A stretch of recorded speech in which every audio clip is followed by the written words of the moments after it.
নেতৃবৃন্দ ও উপস্থিত জানাজায় অংশগ্রহণকারী মুসলিম ভাইয়েরা, আসসালামু আলাইকুম ওয়া রাহমাতুল্লাহ।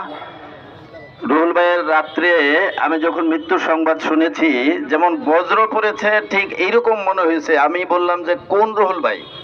বলে যে ওই যে মা ও শিশু। আমি বললাম যে বলেন কি? 3-4 দিন আগে ওনার সঙ্গে দেখা, সুস্থ মানুষ।